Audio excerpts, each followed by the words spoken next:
fadli yauma Asyura. Ini bab menyatakan kelebihan hari Asyura. Qala al-faqih, berkatalah faqih, yaitu Syekh Nasir bin Muhammad bin Ibrahim As-Samarqandi rahimahullahu ta'ala.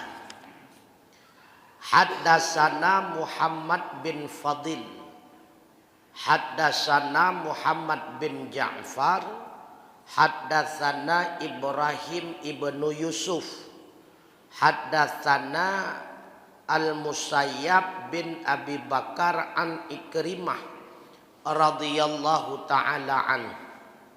Qala, bersabda Rasulullah sallallahu alaihi wasallam, yauma Asyura, hari Asyura itu adalah yaumul ladzi tiba fihi 'alal adam, hari yang diterimakan taubat di dalamnya atas Nabi Allah Adam alaihi salam. Itu yang pertama.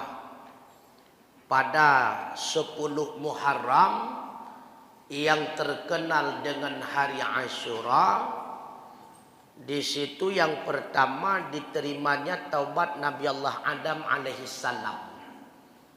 Fatalaqa Adamu min rabbih kalimatin fataba alaihi innahu huwat tawwabur rahim.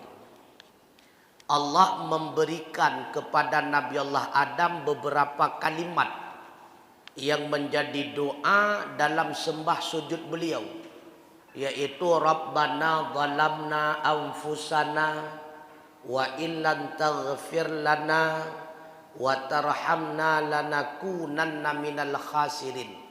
Fataba alaihi, lalu Allah menerima taubat Nabi Allah Adam. Kapan diterima taubat beliau? Itulah pada 10 Muharram yang dinamakan dengan hari Asyura. Kemudian Rasulullah juga menjelaskan wahwa yaumul ladzi ahbata fihi Nuhun minas safinati fasamahu syukran, juga merupakan hari yang berlabuh padanya hari oleh Nabi Allah Nuh daripada kapal, maka berpuasa ianya Nabi Allah Nuh akannya hari sebagai tanda syukur. Jadi berlabuhnya Nabi Allah Nuh, bahtera beliau di Gunung Judi, juga terjadi pada 10 Muharram yang dinamakan Asyura. Kemudian Nabi Allah Nuh berpuasa pada hari tersebut sebagai tanda syukur kepada Allah. Juga wahwa yaumul ladzi aghraqa fihi Fir'aun wa fuliqal bahru li bani Israil fasamuhu fa in istata'at alla yafutaka saumuhu fafa'al, kata Rasulullah. Dianya juga hari yang ditenggelamkan padanya akan Fir'aun dan dibelahkan akan laut bagi Bani Israel, maka berpuasa mereka Bani Israel akannya hari. Maka jika engkau sanggup akan bahwa jangan meninggalkan akan engkau oleh berpuasanya hari, faf'al, maka lakukanlah, kata Rasulullah. Juga hari Asyura ataupun 10 Muharram, yaitu hari diselamatkannya Nabi Allah Musa bersama para pengikutnya kaum Bani Israel daripada kejaran Fir'aun. Sehingga menurut satu riwayat beliau membelah laut dengan tongkatnya. Musa bersama pengikutnya mampu melewati Laut Merah, sedangkan Fir'aun bersama tentaranya ditenggelamkan oleh Allah. Maka kejadian tersebut juga pada hari Asyura atas keselamatan mereka Bani Israel semuanya berpuasa setiap Asyura. Karenanya Rasulullah mengingatkan, jika engkau sanggup melakukan puasa Asyura, jangan engkau tinggalkan. Faf'al, lakukanlah. Karena itu merupakan puasa turun-temurun para nabi-nabi terdahulu, juga para umat-umat terdahulu. Di dalam hadis yang lain, qala haddatsana Muhammad bin Fadil, haddatsana Muhammad bin Ja'far, haddatsana Ibrahim bin Yusuf, haddatsana Sufyan daripada Ibrahim, daripada Muhammad bin Maisarah. Qala balagna, telah sampai akan kami akan bahwa sungguh orang yang meluaskan nafkah ala iyalih, di atas keluarganya, yauma Asyura, pada hari Asyura, wasa'allahu alaihi sa'iras sanah, niscaya meluaskan oleh Allah atasnya akan ketinggalan setahun penuh. Rupanya ketika hari Asyura kita tambahkan nafkah kepada keluarga kita yang berkan 100 euro tatamah 200, maka menyelagenyan kejadian Allah akan getamah rezeki getanya walam tidun-tun tersebut, kata Rasulullah. Rupanya na yang praktek. Qala Sufyan, berkatalah Sufyan, jarabnahu fawajadnahu kadzalika, kami telah mencoba akan yang demikian, lalu fawajadnahu kadzalika, maka kami dapati akannya akan demikian itu. Bahwa tegedeng hadis Rasulullah menyata peluah tatamah nafkah ke anak perumah ba'ura Asyura, akan getamah rezeki getanya oleh Allah lam ton tersebut si ton penuh. Maka para ulama mencoba, sehingga termasuk Sufyan berkata oleh beliau, kami telah mencobanya, benar adanya kami dapati yang demikian, kata beliau. Lalu di dalam hadis yang lain, warawa Sa'id bin Ja'far, diriwayatkan oleh Sa'id bin Jabir daripada Ibnu Abbas radhiyallahu taala anhuma, qala, berkata beliau, qadaman Nabi sallallahu alaihi wasallam al-Madinah fawajadal yahuda yasumuna yauma Asyura fasa'alahum an dzalika faqalu inna hadzal yauma adharallahu fihi Musa wa bani Israil ala qawmi Fir'aun fanahnu nasumuhu ta'dhiman lahu. Faqala Nabi sallallahu alaihi wasallam, nahnu aula bi Musa minkum, fa umira bi saumihi. Ketika memasuki Nabi sallallahu alaihi wasallam negeri Madinah, maka mendapati beliau akan Yahudi yang berpuasa mereka pada hari Asyura. Lalu Rasulullah menanyakan mereka daripada perihal demikian. Faqalu, Yahudi menjawab, sesungguhnya hari ini adalah hari yang telah menampakkan oleh Allah Ta'ala pada hari tersebut akan Nabi Allah Musa dan akan Bani Israel di atas membinasakan Fir'aun. Maka kami berpuasa pada hari tersebut ta'adzumanlah, karena mengagungkan baginya hari tersebut. Pakon tak puasa uro Asyura, jawab oleh Yahudi. Karena nyan adalah urwa kepeselamat kamu oleh Allah Ta'ala bersama Nabi Musa. Allah menampakkan menghancurkan Fir'aun. Maka sebagai ucapan terima kasih kami mengagungkan Allah dan mengagungkan hari tersebut, maka hari Asyura kami berpuasa. Lalu Rasulullah bersabda, apa kata Rasulullah?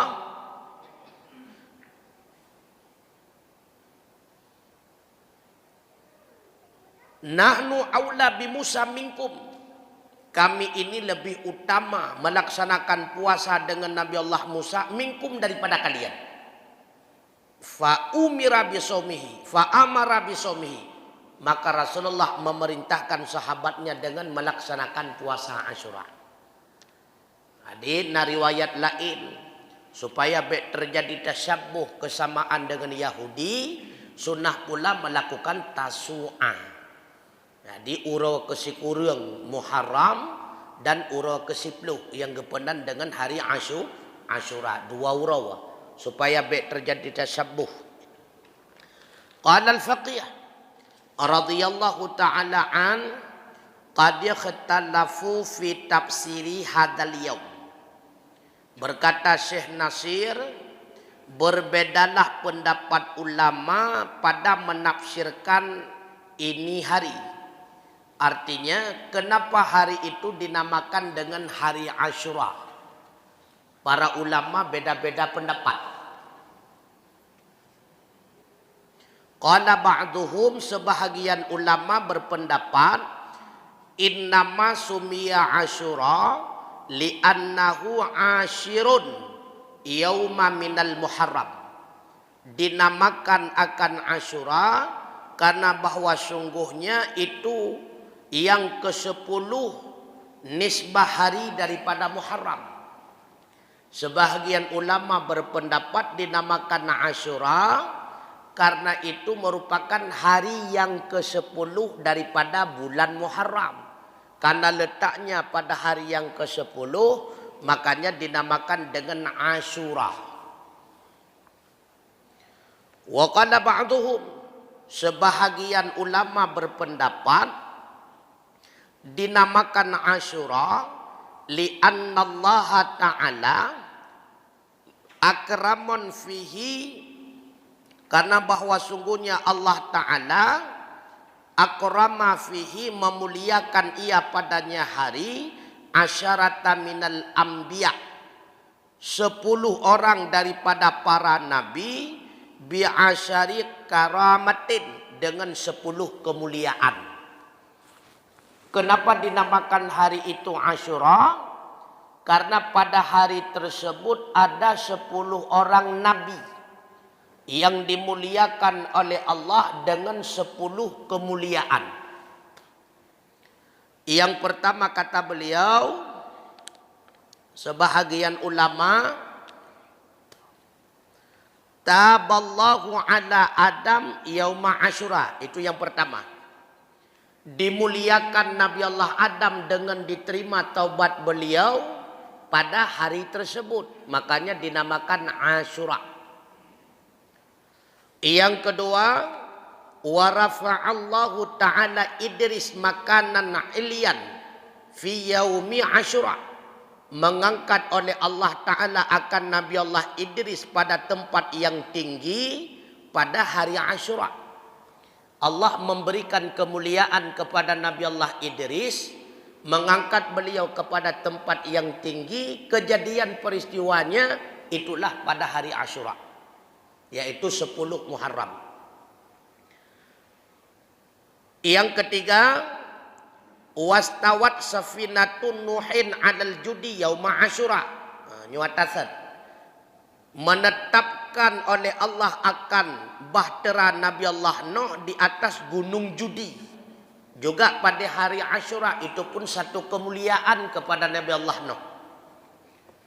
Selanjutnya, wa walada Ibrahimu alaihi salam fi yauma Asyura wa takhadhahu khalilan wa anjahu minan nari kadzalika. Allah melahirkan Nabi Allah Ibrahim alaihi salam pada hari Asyura. Pada lahir Nabi Allah Ibrahim itulah 10 Muharram. Dan Allah menjadikan akannya Ibrahim akan Khalilullah, akan kekasihnya Allah, juga diangkat kemuliaan tersebut pada hari Asyura 10 Muharram. Dan melepaskan ianya Allah akannya Ibrahim daripada api neraka kadzalika, juga pada Asyura. Maka Nabi Allah Ibrahim dilahirkan pada 10 Muharram, diangkat oleh Allah mendapatkan kedudukan Khalil sebagai kekasih Allah. dan melepaskan beliau daripada berbagai macam bentuk azab neraka. Peristiwanya pada 10 Muharram. Itu satu karamah, satu kemuliaan. Wa taballahu ala Daud yauma Asyura. Juga Allah menerima taubat di atas Nabi Allah Daud juga pada hari Asyura. Jadi kaitan dengan Nabi Allah Daud, di antaranya ada 3 riwayat. Riwayat yang pertama menceritakan bahwa Nabi Allah Daud pernah suka terhadap seorang perempuan, yang perempuan tersebut memiliki suami. Kemudian suami si perempuan tersebut diperintahkan oleh Nabi Allah Daud untuk ikut peperangan, bahkan pada saf pertama, dengan tujuan bila dia mati maka istrinya setelah selesai iddah akan menjadi istrinya Nabi Allah Daud. Kemudian Allah menegur Nabi Allah Daud atas peristiwa tersebut. Itu satu riwayat. Riwayat yang kedua menceritakan bahwa Nabi Allah Daud pernah melamar seorang perempuan yang disukainya, padahal perempuan tersebut telah dilamar oleh orang lain. Artinya lamaran di atas lamaran orang, maka Allah menegurnya. Kedua riwayat tersebut ini diragukan. Kenapa diragukan? Karena menunjuki kedua-duanya pelecehan terhadap Nabi. Maka yang kuat adalah riwayat yang ketiga. Ada 2 orang adik abang berselisih. Dia itu bersyarikat di dalam memelihara binatang. Salah satu memiliki 99 kambing. Satu orang lagi cuma memiliki seekor kambing. Lalu keduanya ini terjadi ribut. Maka diajukanlah permasalahannya kepada Nabi Allah Daud sebagai raja ketika itu. Lalu Nabi Allah Daud bertanya kepada salah seorang daripada keduanya, bagaimana perkaranya? Maka salah seorang yang memiliki seekor kambing berbicara di hadapan Nabi Allah Daud. Ya Nabi Allah Daud, saya memiliki seekor kambing, sedangkan abang saya memiliki 9 kambing.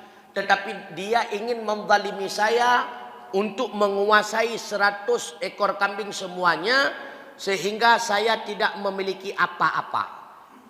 Lalu Nabi Allah Daud menjawab, apa yang dilakukan oleh abang anda itu merupakan suatu kezaliman. Ditegur oleh Allah. Kenapa ditegur? Karena Nabi Allah Daud memutuskan perkara hanya mendengar sebelah pihak daripada orang yang menuduh, daripada si mudda'i. Tidak mendengar pihak yang kedua, mudda'a alih, orang yang tertuduh. Karena ditegur oleh Allah, sehingga beliau bertaubat kepada Allah Subhanahu wa taala. Kapan beliau diterima taubat? Itulah pada 10 Muharram. Karenanya setiap yang berlaku teguran kepada para nabi itu bukanlah sebuah daripada dosa. Sehingga Allah berfirman di dalam Al-Quran surah Al-Ankabut ayat 2 sampai kepada ayat 3. Ahasiban nas, adakah manusia menyangka ayutraku ayyakulu amanna, mereka itu akan dibiarkan begitu saja hanya sebatas mengatakan kami beriman. Wahum la yuftanun, mereka itu tidak akan lagi diuji. Artinya pikir manusia ahwateka diucapkan dengan lidah asyhadu an la ilaha illallah wa anna muhammadar rasulullah nyan kaselsau han lego uji li Allah ukan. Walaqad fatanna alladziina min qablihim fala ya'lamanna Allahu alladziina shadaqu wa la ya'lamanna al-kadzibin. Sungguh Allah menguji fatannal ladzina min qabli, orang-orang sebelum kamu, orang-orang sebelum mereka. Urung-urung awai kabeh uji oleh Allah Ta'ala dengan berbagai macam ujian. Di antaranya itulah ujian kepada Nabi Allah Daud. Itu suatu ujian. Ujian kepada Nabi Allah Adam. Itu suatu ujian. Tujuan apa? Fala ya'lamannallahu alladhina sadaqu wala ya'lamannal kadzibin. Allah ingin menampakkan hana gedepe oleh Allah. Ingin menampakkan oleh Allah kepada kita sebagai pembelajaran siapa di antara mereka yang benar-benar beriman dan siapa di antara mereka yang benar-benar penipu. Nyo tujuan go uji. Maka kapan kita akan mendapatkan ujian kepada Allah? Ketika kita telah mendaftarkan diri. Pajan terdaftar ketika mengucapkan asyhadu an la ilaha illallah wa anna muhammadar rasulullah, nyenka terdaftarkan derawa. Maka menyeka terdaftar, tinggal menunggu kapan mendapatkan ujian. Menyegolom terdaftarkan derawanya hana puprek, hana ujian nunggu, hana ujian. Pesit kutukan langsung. Maka peristiwa Nabi Allah Daud tersebut ditegur oleh Allah. Itu hanya sebatas ujian kepada beliau. Juga terjadi pada 10 Muharram, yaitu hari Asyura, wa rafa'allahu Isa yauma Asyura. Allah mengangkat Isa anak Maryam pada hari Asyura. Jadi Nabi Allah Isa nepulahi li Allah Ta'ala juga bak 10 Muharram. Allah mengangkat beliau ke langit juga pada 10 Muharram. Wa qaulihim, dalam Al-Quran Allah mengingatkan, wa qaulihim, mereka Yahudi berkata, inna qatalnal masiha Isa bin Maryam Rasulullah, sesungguhnya kami telah membunuh Al-Masih Isa anak Maryam sebagai Rasul Allah.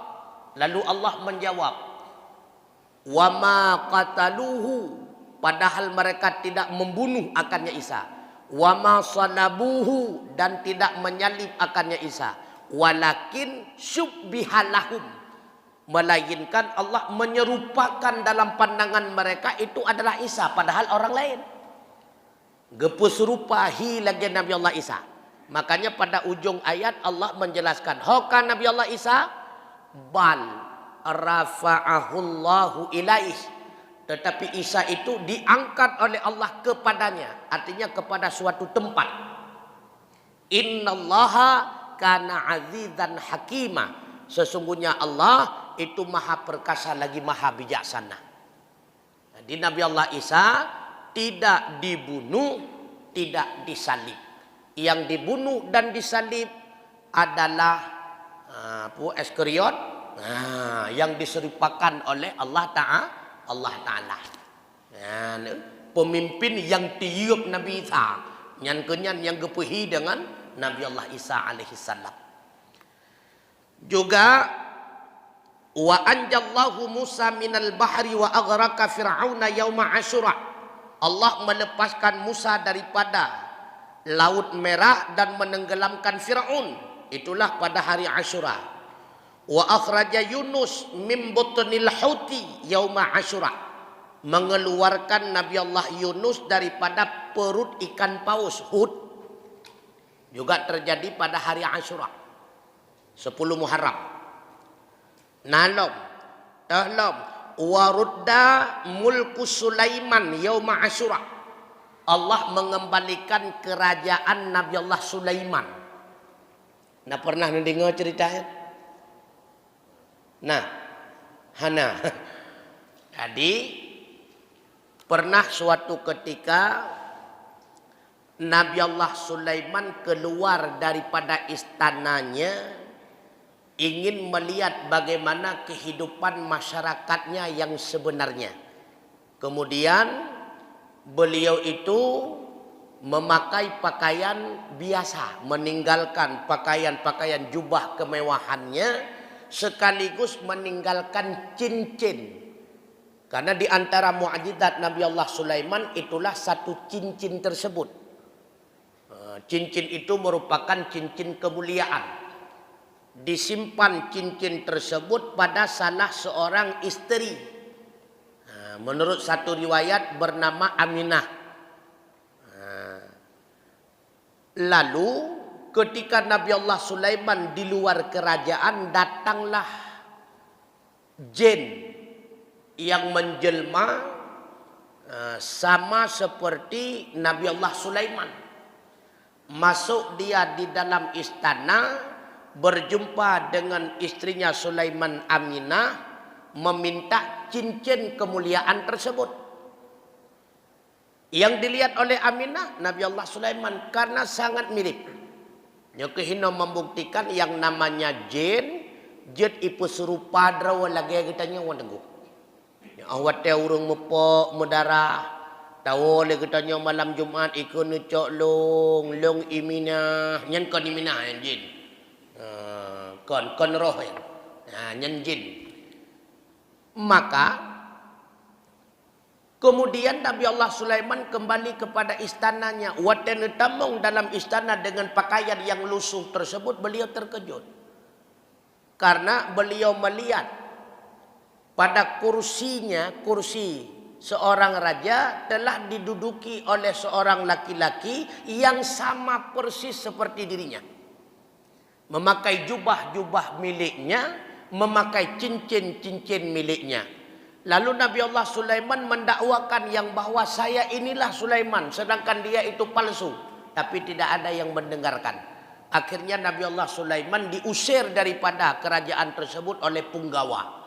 Kapan dikembalikan oleh Allah kerajaan tersebut kepada Nabi Allah Sulaiman? Itulah pada 10 Muharram, yaitu pada hari Asyura. Juga itu merupakan bahagian ujian kepada Nabi Allah Sulaiman. Yang sabah ujian. Mungkin karena tidak adilnya Nabi Allah Sulaiman hanya memilih satu orang dari sekian banyak istri. Pakon yang lain hanta percaya, pakon sabah purmoh tagai. Ataupun Allah ingin menegur Nabi Allah Sulaiman, jangan terlalu percaya kepada orang lain. Walaupun itu istrimu. Makanya nayang rahasia mebak purmoh pibek pegang. Nayang rahasia dulu. Bentuknya rahasia, ipurmoh ipegah bangun nyo rahasia alam. Rak sabah kecamatan mentera rahasia. Jadi teguran, ditegur Nabi Allah Sulaiman. Maka berhasil jin tersebut mengambil tahta Sulaiman. Tapi pada akhirnya 10 Muharram pada hari Asyura, kerajaan tersebut Allah kembalikan kembali kepada Nabi Sulaiman. Ia kilonnya baru dengar. Kemudian dalam peristiwa yang panjang sejarah, dia terpegah habis dia. Wa waladan Nabi sallallahu alaihi wasallam yauma Asyura. Lahirnya Nabi Allah Muhammad sallallahu alaihi wasallam pada 10 Muharram. Ya, negara. Maka kelahiran Rasulullah khilaf. Nah yang pegah 10 Muharram. Nah yang pegah 12 Rabiul Awal. Nah yang pegah Rabiul Akhir. Nah yang pegah Jumadil Awal. Nah yang pegah Jumadil Akhir. Khilaf. Yang sepakat tahun lahirnya tahun gajah. Menyetun lahir sepakat. Karena tidak lama setelah peristiwa pasukan bergajah, kemudian lahirnya Rasulullah. Yang terjadi khilaf bulannya.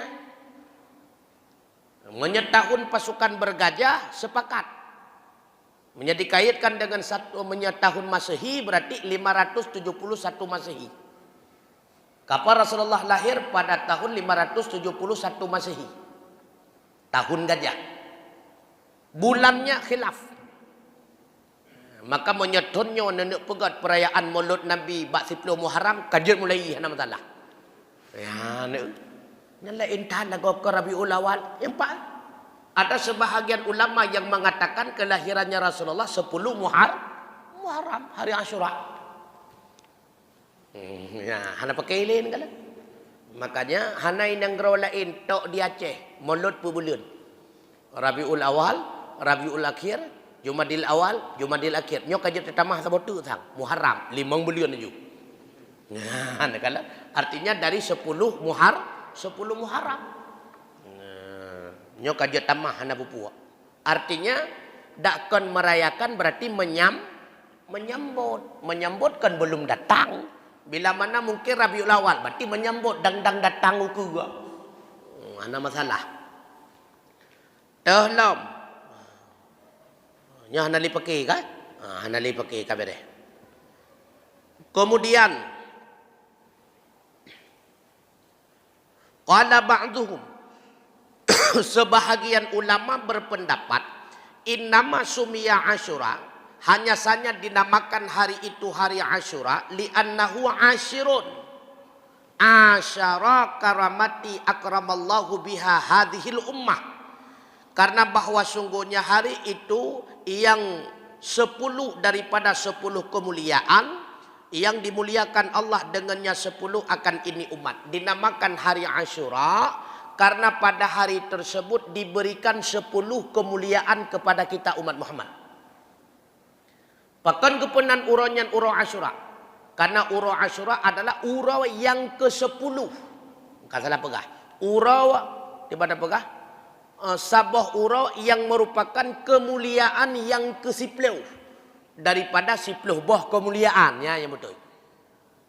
Uro Asyura merupakan sabah uro yang uronya uro mulia kegetanya umat Muhammad dari 10 boh kemuliaan yang lain. Artinya 10 boh kemuliaan yang dipersiapkan Allah kepada kita umat Muhammad, Asyura termasuk salah satu. Yang pertama, di antara 10 kemuliaan tersebut, yang pertama awaluha syahrul Rajab. Yang pertama bulan Rajab. Rajab itu satu kemuliaan kepada kita umat Muhammad. Wa huwa syahrullah al-asum. Bulan Rajab itu adalah bulan Allah yang tuli. Sebahagian ulama mentafsirkan maksud asammu, maksud bulan Rajab tuli, karena pada bulan tersebut tidak dicatat segala kesalahan. Ya, makanya dianggap bulan yang tuli. Dan hanya saja menjadikan ianya Allah akan kemuliaan bagi ini umat. Dan bermula kemuliaannya di atas segala bulan, itu seperti kemuliaan ini umat di atas sekalian umat-umat. Jadi bulan Rajab dibanding dengan bulan yang lain bandingan, lagi kemuliaan getanya umat Muhammad di atas sekalian segala umat yang lain. Raya kemuliaan Rajab. Makanya Allah berfirman dalam Al-Quran, Inna iddatas syuhuri indallahi 12 syahra. Fi kitabillahi yauma khalaqas samawati wal ard minha arba'atun hurum. Sesungguhnya jumlah bulan di sisi Allah yang ditetapkan oleh Allah pada ketika menciptakan langit dan bumi berjumlah 12 bulan. Sebahagian daripada 12 ada 4 yang dinamakan dengan bulan haram, bulan mulia. Yang 4 tersebut yang mana? Rasulullah menjelaskan. As-sanatu, kata Rasulullah, 1 tahun itu isna asyara syahra, jumlahnya 12 bulan. Maka bekna keliheblah, hana. Yang na keliheblah, tok gaji pegawai. Yang bulan tetap 12 lagi. 12 bulan. Yang 12 bulan minha arba'atun hurum. Ada 4 bulan dinamakan bulan haram, bulan mulia. Salasatun mutawaliyatun. Yang 4 itu 3 bulan berturut-turut. Dzulqa'dah, Dzulhijjah dan Muharram. Yang berturut-turut ini. Karena Dzulqa'dah bulan 13, Dzulhijjah bulan 12, Muharram bulan ta. Murut-urut ini. Le bulannya. Nyo hana luyapa, nyo luyapa pe ada mendung dak ondek. Jadi apa dari Muharram sampai 12 hanjut yang gajah Januari, Februari hingga Desember. Namanya Muharram, Safar, Rabiul Awal, Rabiul Akhir, Jumadil Awal, Jumadil Akhir, dalam Rajab, Sya'ban, Ramadan, Syawal, Dzulqa'dah, Dzulhijjah. Kaji berarti. Murut-urut. Sedangkan wa rajaba mudarral ladzi baina jumadai wa sya'bana. Hadis riwayat Muslim. Sedangkan bulan Rajab itu berada di tengah-tengah antara dua Jumadai. Jumadai awal, Jumadal akhir. Bat tengah-tengah itu. Nah, karena bat tengah-tengah antara Jumadil akhir dengan Sya'ban. Nah, Rajab. Yang mulia. Maka Rajab termasuk bulan yang mulia. Yang kedua, Syahrul Sya'ban. Termasuk bulan mulia adalah bulan Sya'ban. Dan bermula kelebihannya di atas segala bulan-bulan itu seperti kelebihan Nabi sallallahu alaihi wasallam di atas sekalian para anbiya. Yang ketiga, bulan Ramadan. Nah, ini juga keistimewaan kepada kita umat Muhammad. Kelebihannya bulan Ramadan di atas segala bulan-bulan yang lain itu seperti kelebihan Allah di atas segala makhluknya. Maka Rajab, Sya'ban, Ramadan itu termasuk bahagian kemuliaan yang diberikan kepada kita umat Muhammad. Yang keempat, Lailatul Qadar. Juga satu keistimewaan yang diberikan kepada kita umat Muhammad. Wahia dan dianya itu adalah satu malam yang lebih baik daripada 1000 bulan. Dalam yang kelima, Yaumal Fitri, hari raya fitrah, wahwa yaumul jaza, hari balasan. Maka gepunan uro raya karena ba uronyan uro atau gembira karena uronyan kegebalah segala amal ibadah getanya dalam sebulan penuh Ramadan. Makanya hari jaza gepunan pembalasan. Yang keenam, ayyamul ashri wahya ayyamud dzikrullah taala. 10 hari bila mana dalam 10 hari tersebut senantiasa kita sibuk dengan mengingat Allah dan pun hari kemuliaan. Musawasau urang tengku. Musawasau urang tengku genap 10 urau yang lam 10 urauannya senantiasa lam taat kepada Allah. Dan musawasau urang yang sering kita oleh urau taat, urau kepa kali taat lam. Tengah-tengah taat kali taat lam. 5 urau taat, urau ke-6 kata lam. Ya, 10 urau yang senantiasa sibuk dengan mengingat Allah. Itu juga hari-hari mulia kepada umat Muhammad. Kemudian yang ketujuh, Yauma Arafah, hari Arafah. Dan berpuasanya Arafah itu kifarah 2 tahun. Si urau atau puasa urau Arafah menjadi penembus dosa selama 2 tahun. Ini dosa kecil. Yang kedelapan, hari raya Nahar, yaitu hari raya kurban. Yang kesembilan, hari Jumat. Dianya itu pemimpin segala hari. Yang ke-10 itulah hari Asyura. Dan bermula puasanya hari Asyura itu penembus dosa selama setahun. Maka tinggal puasa Asyura. Siura wata puasa Asyura dia itu akan menjadi kafarah penembus dosa selama setahun. Subhanallah. Falikulli waqtin min hadhil awqati karamatun ja'alahallahu ta'ala li hadhil ummati litakfiri dzunubihim wa tathhiri khatayahum. Maka bagi setiap waktu daripada ini waktu adalah kemuliaan. Nyaman 10 boh wata yang disebutnya adalah kemuliaan yang dijadikan oleh Allah Ta'ala khusus bagi kita umat Muhammad. Berarti hanya kurun lain. Tujuan yang pertama litakfiri dzunubihim, sebagai kafarah dosa-dosa mereka. Maka Asyura termasuk kesempatan mengkafarahkan dosa kita dengan puasa. Dumna keistimewaan ni kadang. Si urau tak puasa, si don punuh terhapus dosa. Subhanallah. Nah kuman awai hana tu. Si urau tak puasa Arafah 2 ton punuh terhapus dosa. Maka paling mudah beribadat katanya umat Muhammad itu. Cukup mudah. Wa tathhiri khatayahum, dan untuk membersihkan segala kesalahan-kesalahan selama setahun penuh. Ya, ni kan? Maka mudah-mudahan mampu tak buat puasa Asyura.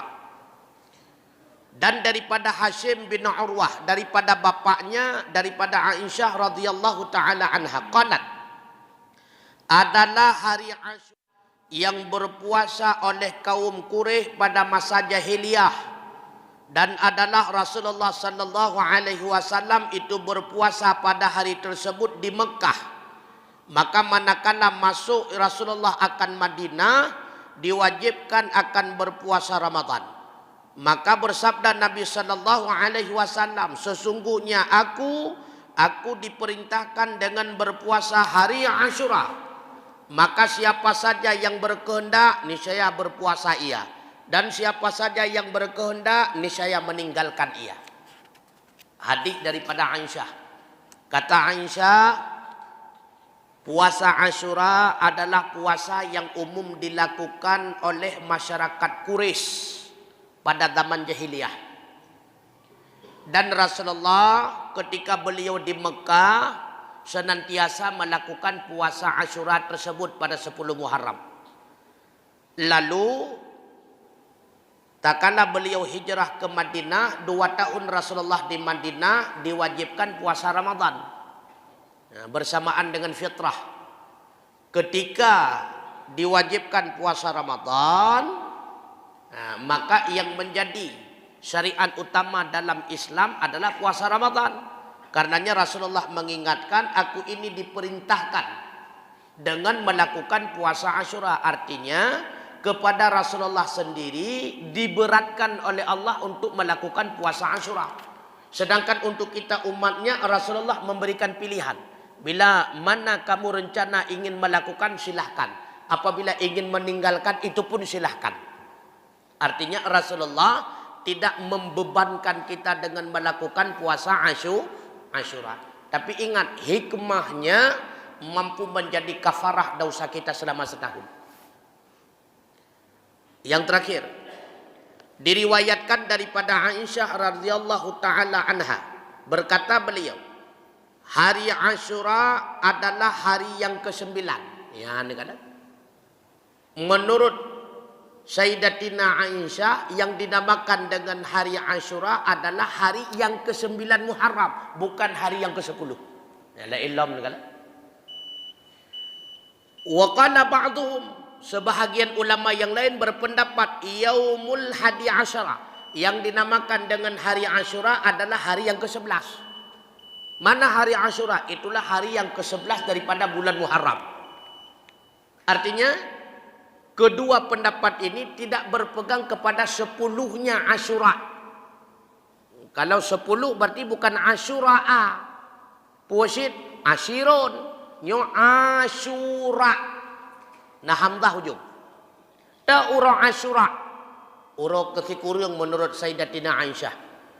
Ta ura Asyura. Sebahagian ulama berpendapat ura yang ke-11 daripada bulan Muharram. Wa aktsaruhum ala annahu yaumal ashiru wallahu alam. Tapi kebanyakan para ulama berpendapat hari Asyura itulah hari yang ke-10 daripada bulan Muharram. Wallahu a'lam bissawab wa ilaihil marju wal ma'ab. Subhanakallahumma wa bihamdika asyhadu an la ilaha illa anta astaghfiruka wa atubu ilaik. Assalamualaikum warahmatullahi wabarakatuh.